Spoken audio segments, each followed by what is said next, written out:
college. It was like one of those sports that, you know, just fell in love with. I'm not sure if anyone else had that experience. Like, I tried a lot of things growing up, like everything you could imagine, but as soon as I like got on the field for that, it was like, that was my sport, and I knew that. So I carried it on through college. And so I know there's a lot of different sports where people have like, you know, people who are the GOATs, they consider the GOATs, like, you know, LeBron, MJ, we'll save that conversation for another day.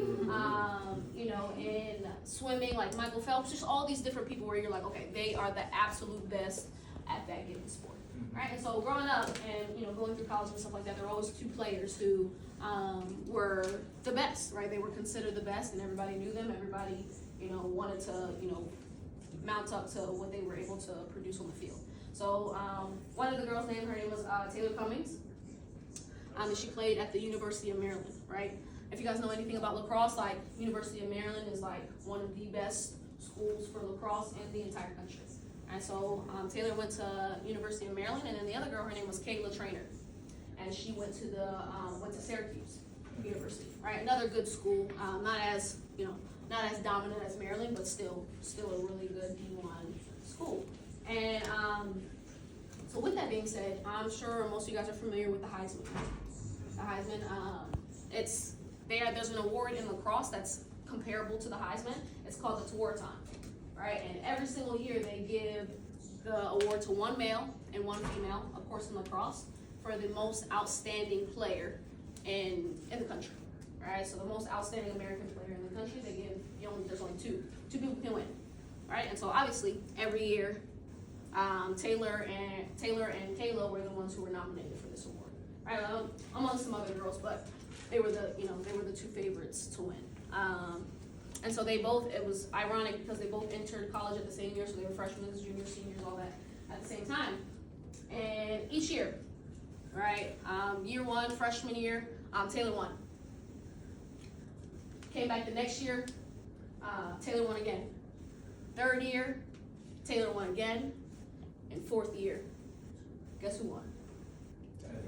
Taylor won again. She won all 4 years. And I was watching this interview with Kayla, and obviously they've been out of college for quite a good long time now. And she said, every year, even though Taylor won every single year, she always had her speech prepared, just in case they called her name, right? And she said that she would have thanked obviously her her parents, her family, her coaches, her teammates. She would have thanked everybody, but the last person she would have thanked would have been Taylor, because she said, "Thank you for always giving me something to chase. Thank you for always being that person that was just one step ahead, just a little bit better." And she was like, "I want to thank her for that because I would have never been the player that I am today."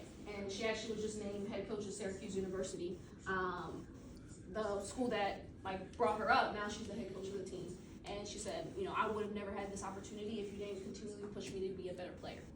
And I bring up that story because I think it's kind of parallel to what we do. Always having that person that's just a little bit ahead of you. I think a lot of times we like to compete with people who maybe you can beat, right? You like to compare yourself to somebody that you can beat. But it's you always want to have that person that's just a little bit ahead. They're just doing a little bit better, because it's always going to push you to be the best version of yourself. And so when we think about where we're about to go and our goals, and we talk about intensity, right? Your intensity should be behind the person that's a little bit in front of you. And maybe that person's not here. Maybe you are doing the best in the office at certain things. So now you got to look outside. You got to find people who are going to push you on a day-to-day basis. Because if you're always in that mode, where it's I'm good, but I'm not great yet. There's a little bit more that I can do. There's a little bit more that I can push for.